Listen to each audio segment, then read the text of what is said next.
اسرائیل اور غزہ جنگ بندی کا معاہدہ.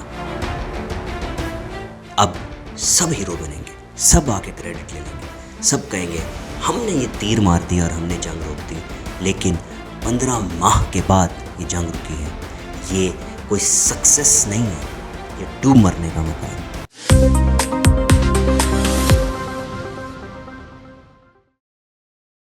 السلام علیکم ناظرین, میں ہوں آپ کا ہوسٹ, آپ کا دوست ڈاکٹر سمر حمدانی, اور آپ مجھے دیکھ رہے ہیں VLC پاکستان میں. سامعین, آج کے پوڈ کاسٹ میں ہم ایک تاریخی اور اہم موضوع پر بات کریں گے جو غزہ اور اسرائیل کے درمیان حالیہ جنگ بندی کے اعلان سے جڑا ہوا ہے. اس کے ساتھ ہی ہم اس تنازع کے تاریخی جڑوں اور موجودہ حالات اور ممکنہ مستقبل پر روشنی ڈالیں گے. سب سے پہلے ہمیں یہ سمجھنے کی ضرورت ہے کہ فلسطین اور اسرائیل کا تنازع ہے کیا, اور اس کی تاریخی کیا حیثیت ہے یا پس منظر کیا ہے. 1948 میں اسرائیل کے قیام کے ساتھ ہی فلسطین کے علاقے پر قبضہ اور فلسطینیوں کی نقل مکانی کا آغاز ہوا. اقوام متحدہ کی قرارداد 161 کے تحت فلسطین کو 2 ریاستوں میں تقسیم کرنے کی تجویز پیش کی گئی, جسے عرب دنیا نے مسترد کر دیا.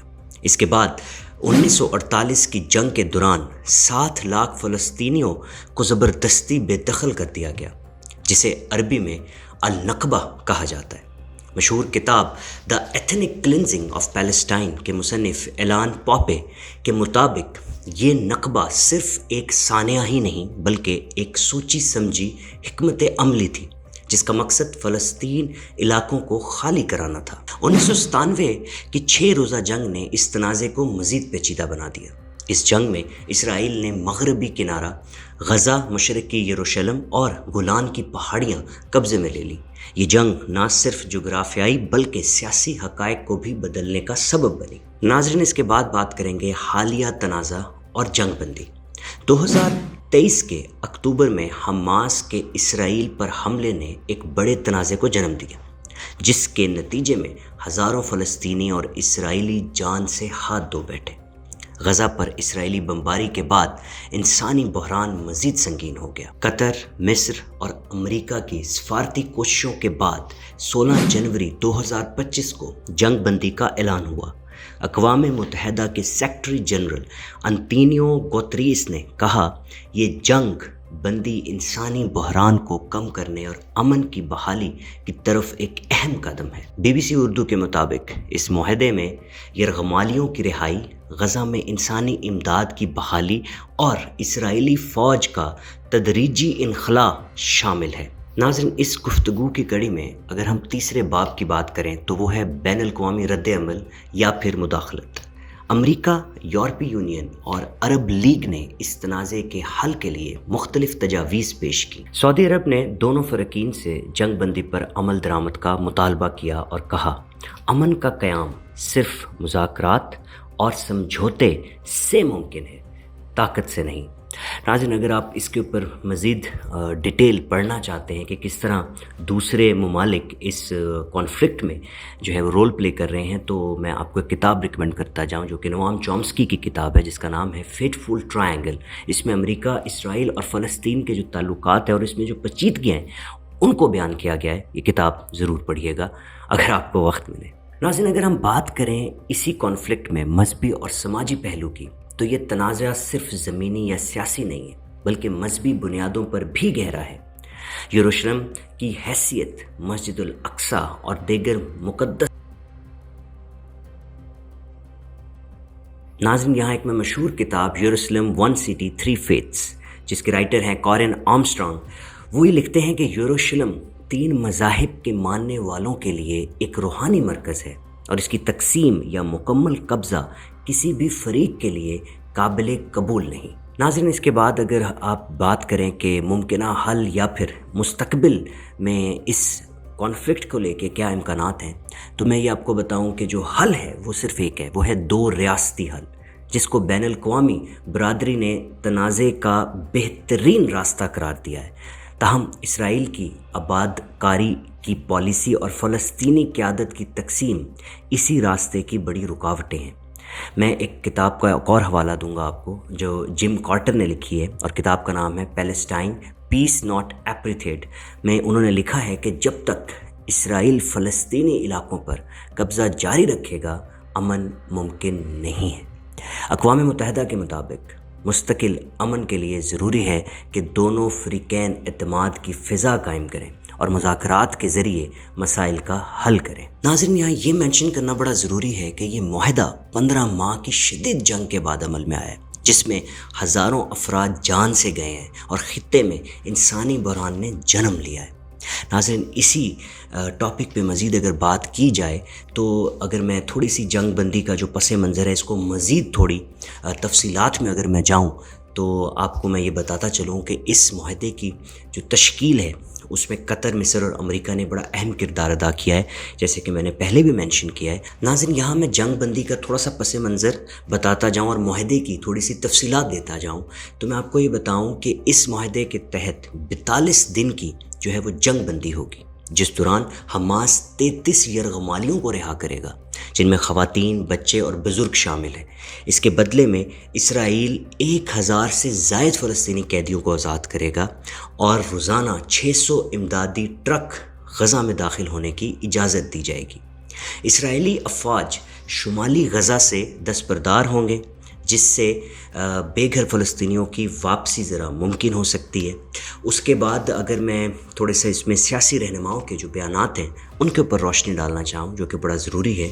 جو امریکی صدر ہیں، جو کہ ابھی تو موجودہ وہی ہیں، جبکہ ٹرمپ جو ہے وہ جلد صدارت سنبھال لیں گے، میں جو بائیڈن صاحب کی بات کر رہا ہوں، انہوں نے اس معاہدے کو اپنی انتظامیہ کی سفارتی کوششوں کا نتیجہ قرار دیا اور کہا ہے کہ یہ ان کی مئی میں پیش کردہ جو فریم ورک کے مطابق ہے اسی کا ایک سیکنڈ سٹیج ہے۔ دوسری جانب صدر منتخب ڈونلڈ ٹرمپ نے اس کامیابی کا سہرا اپنے انتخابی جیت اور اپنی ٹیم کی کوششوں کو دیا۔ ان کی مشرقی وسطی کے ایلچی ایسٹیو وٹوکوف نے دوحہ میں مذاکرات کے آخری مراحل میں شرکت کی تھی۔ ناظرین، جنگ کی اگر میں تاریخ اور تنازع کا جو آغاز ہے اس کے اوپر بات کروں، جو کہ بڑا ضروری ہے سمجھنا کہ کب اور کیسے یہ شروع ہوا۔ یہ تنازع اکتوبر 2023 میں حماس کے اسرائیل پر حملے سے شروع ہوا، جس کے نتیجے میں اسرائیل نے غزہ پر شدید حملے کیے۔ اس جنگ میں 46,700 یعنی کہ 46,700 سے زائد فلسطینی جہاں بحق ہوئے ہیں، شہید ہوئے ہیں اور لاکھوں بے گھر ہوئے ہیں۔ اسرائیل نے حماس کے کئی اعلیٰ رہنماؤں کو نشانہ بنایا، جس سے خطے میں کشیدگی میں اضافہ ہوا ہے۔ اگر میں صحافیوں اور تجزیہ کاروں کی رائے کے اوپر بات کروں تو ٹائم میگزین کے مطابق اگر یہ معاہدہ پہلے طے پاتا تو بے شمار جانیں بچائی جا سکتی تھی۔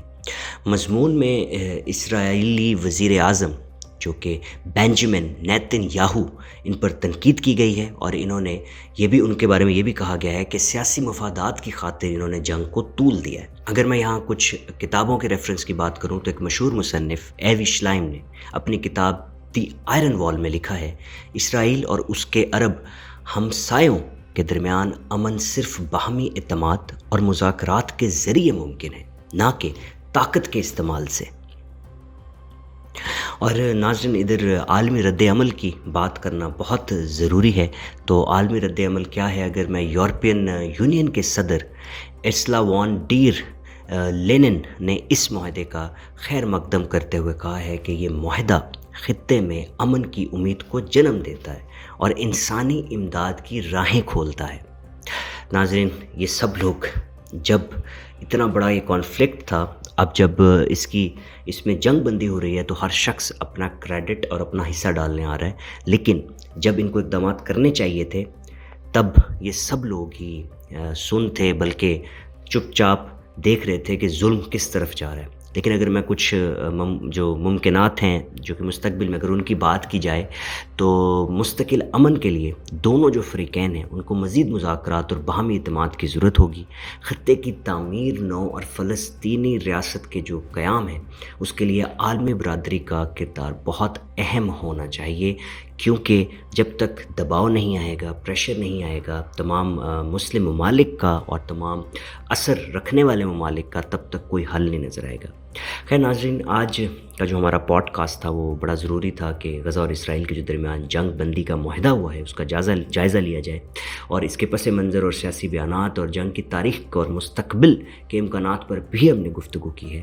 میں امید کرتا ہوں یہ معاہدہ خطے میں مستقل امن اور استحکام کا باعث بنے، اور اللہ کرے کہ جو فلسطین کے مسلمان ہیں اور جو فلسطین کے باشندے ہیں، انسان کہیں بھی ہوں، وہ تکلیف میں ہوں یا ان کے ساتھ ظلم ہو رہا ہو، تو کوئی بھی آپ مذہب سے تعلق رکھتے ہیں، آپ کو تکلیف ہوتی ہے، تو میری یہ دعا ہے کہ اس مسئلے کا جلد سے جلد حل ہو، اور جلد سے جلد جو فلسطینی بے گھر ہیں اور ایسے بھی فلسطینی ہیں جنہوں نے آج تک اپنا غم ہی نہیں منایا، اپنے پیاروں کی شہادت کے غم ہی نہیں منائے، کیونکہ نہ وہ گھروں میں ہیں، وہ کیمپس میں رہ رہے ہیں اور بڑی تکلیفیں ہیں۔